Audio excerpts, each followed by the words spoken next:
আম্মা একবার খুব অসুস্থ হয়ে গিয়েছিলেন। সেই সময় একটি হসপিটালে অ্যাম্বুলেন্স চাওয়া হয়েছিল, তারা অ্যাম্বুলেন্সটি দেয় নাই সেদিন। একদিন হৃদরোগে আক্রান্ত হয়ে হাসপাতালে ভর্তি হয়েছিলেন দেশের 3 বারের প্রধানমন্ত্রী বেগম খালেদা জিয়া। সেই সংকটময় মুহূর্তে অ্যাম্বুলেন্স সেবা মেলেনি জরুরি প্রয়োজনীয় ইঞ্জেকশনে। সে সময় এমনই এক অভিজ্ঞতার মুখোমুখি হয়েছিলেন বর্তমান প্রধানমন্ত্রী তারেক রহমান।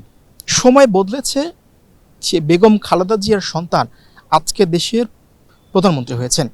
তিনি প্রতিশোধপরায়ণ না হয়ে দেশের মানুষের জন্য সরকারিভাবে অ্যাম্বুলেন্স সেবা চালু করেছে, যেটি দেশের ইতিহাসে এটি সর্বপ্রথম। সারিবদ্ধভাবে দাঁড়িয়ে থাকা এসব অ্যাম্বুলেন্স শুধু যানবাহন নয়, জীবন বাঁচানোর একটি চলমান আশ্রয়। সড়ক দুর্ঘটনায় আহত কিংবা হঠাৎ গুরুতর অসুস্থ হয়ে পড়া মানুষকে হাসপাতালে নেওয়ার আগ পর্যন্ত জরুরি চিকিৎসা সহায়তা দেওয়ার জন্য প্রস্তুত এসব অ্যাম্বুলেন্স। একমাত্র স্মার্ট সিটি বসুন্ধরা, আধুনিকতায় এক ধাপ এগিয়ে। সড়ক দুর্ঘটনায় একজন মানুষ আহত হওয়ার পর হাসপাতাল পর্যন্ত পৌঁছানোর সময়টুকু অনেক সময় হয়ে ওঠে সবচেয়ে গুরুত্বপূর্ণ। সেই সংকটময় মুহূর্তে দ্রুত চিকিৎসা সহায়তা নিশ্চিত করতে সড়ক ও জনপথ বিভাগের জন্য 7টি বেসিক লাইফ সাপোর্ট অ্যাম্বুলেন্স দিয়েছে সরকার। এরই মধ্যে 10টি অ্যাম্বুলেন্স পাঠানো হয়েছে রংপুর বিভাগে। পরিকল্পনা অনুযায়ী গুরুত্বপূর্ণ সড়কগুলোতে প্রায় প্রতি 10 কিলোমিটার পর থাকবে একটি করে অ্যাম্বুলেন্স। প্রতিটি অ্যাম্বুলেন্সের সঙ্গে থাকবে একটি করে অফিস, সেখানে দায়িত্ব পালন করবেন 2 জন প্রশিক্ষিত ব্যক্তি। জরুরি ফোন পাওয়ার পর দ্রুত ঘটনাস্থলে পৌঁছানো থেকে শুরু করে রোগীকে হাসপাতালে নেওয়া পুরো কার্যক্রম সমন্বয় করবেন তারা। তবে এই সেবার ভার শুধু নির্ধারিত কর্মীদের মধ্যে সীমাবদ্ধ থাকবে না। আশেপাশের এলাকার কয়েকজন মানুষকেও দেয়া হবে প্রয়োজনীয় প্রশিক্ষণ, যাতে দুর্ঘটনার পর অ্যাম্বুলেন্স পৌঁছানোর আগ পর্যন্ত তারাও প্রাথমিকভাবে আহত ব্যক্তির পাশে দাঁড়াতে পারেন, দিতে পারেন প্রয়োজনীয় জীবন রক্ষাকারী সহায়তা। আধুনিক জরুরি চিকিৎসা সরঞ্জামে সজ্জিত এসব বেসিক লাইফ সাপোর্ট অ্যাম্বুলেন্স গুরুতর আহত রোগীকে হাসপাতাল পর্যন্ত নেওয়ার সময় তার শারীরিক অবস্থায় স্থিতিশীল রাখতে প্রয়োজনীয় ব্যবস্থা থাকবে এতে। অর্থাৎ দুর্ঘটনাস্থল থেকে হাসপাতালের জরুরি বিভাগ, এই পুরো পথে রোগীর জন্য তৈরি হবে একটি গুরুত্বপূর্ণ চিকিৎসা সুরক্ষা বলয়। কারণ দুর্ঘটনার পর প্রতিটি সেকেন্ডই গুরুত্বপূর্ণ।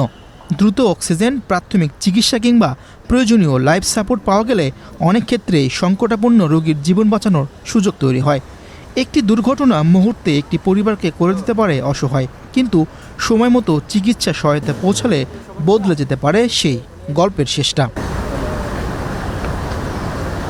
মুমূর্ষু একজন মানুষ হয়তো কোনো পরিবারের একমাত্র উপার্জনক্ষম ব্যক্তি, কোনো মা বাবার সন্তান কিংবা কোনো শিশুর সবচেয়ে বড় আশ্রয়।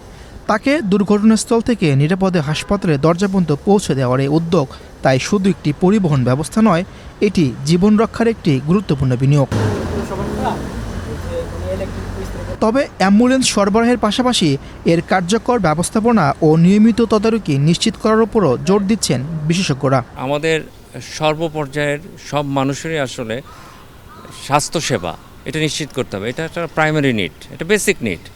তো সেখানে আসলে আমি প্রথমেই বলবো যে প্রতিশোধপরায়ণ না হয়ে বরং দেশের প্রত্যেকটা মানুষকে নিয়ে কিন্তু ভাবছেন। কারণ 10 কিলোমিটার অন্তর এটা পৃথিবীর খুব কম শহরে বা কম দেশে কিন্তু আমার মনে হয় খুঁজে পাওয়া যাবে। আমি যে অ্যাম্বুলেন্সের মডেল কথা বলছি সেটাও কিন্তু 10 কিলোমিটার অন্তর এই সুবিধা কিন্তু নাই, এবং সেই কারণেই তাদের ওই অ্যাম্বুলেন্সের ভিতরেও যেটা বললাম আইসিইউ সাপোর্ট, প্যারামেডিক্স, অন্যান্য সুযোগ সুবিধা তারা রেখেছে। কিন্তু এখানে আমি সবচেয়ে যে জায়গাটা দেখছি, যারা বিশেষ করে যারা দরিদ্র মানুষ আছে, অনেক সময় তারা যে অ্যাম্বুলেন্সের সিন্ডিকেটের কথা বলছি, বিশেষ করে সরকারি হাসপাতাল কেন্দ্রিক এই সিন্ডিকেটগুলো কিন্তু দাঁড়িয়ে যায়। তখন তারা দেখা যায় যে আসলে ওই মুমূর্ষু অবস্থায় অথবা যখন একদম ভাইটাল একটা পজিশনে আছেন, সে সময় তারা অনেক সময় আসলে যেটা হচ্ছে জিম্মি হয়ে যাচ্ছে এই অ্যাম্বুলেন্সের সিন্ডিকেটের কাছে, এবং সেখানে অতিরিক্ত টাকাও তাদের গুনতে হচ্ছে।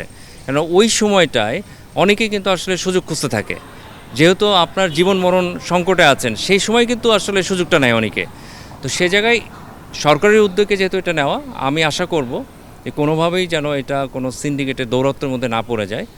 তাহলে যেটা হবে, যে ভিশন নিয়ে মাননীয় প্রধানমন্ত্রী এই উদ্যোগটা নিয়েছেন, এটা একটা চমৎকার উদ্যোগ হবে, এবং এই উদ্যোগটা আসলে পুরো বিশ্বের কাছে একটা মডেল হিসেবে দাঁড় হবে বলে আমার ধারণা।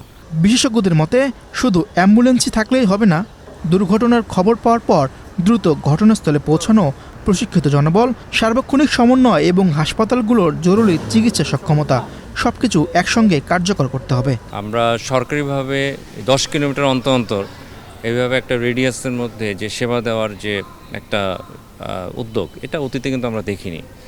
এই উদ্যোগটা আমি সবচেয়ে ইতিবাচক যে দিকটা দেখছি সেটা হলো মূলত আসলে যারা রোড অ্যাক্সিডেন্টের ভিকটিম যারা আছেন, আপনি নিশ্চয়ই জানেন যে আসলে আমরা দেখি দুর্ঘটনার পর প্রথম 1 ঘন্টা, সেটাকে আমরা গোল্ডেন আওয়ার বলি।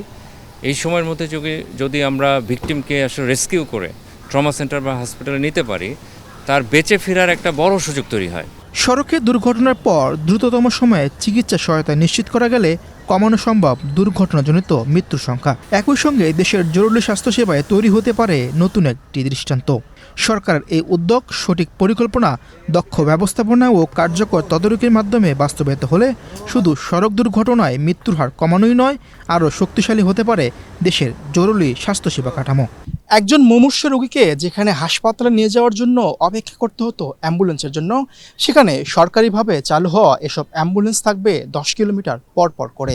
ফলে একজন মুমূর্ষ রোগীকে খুব সহজেই হাসপাতালে নিয়ে যেতে পারবেন স্বজনরা, বাঁচবে একটি প্রাণ, বাঁচবে দেশের একটি সম্ভাবনাময় জীবন। মীর হোসেন সরকার, বাংলাদেশ প্রতিদিন, ঢাকা।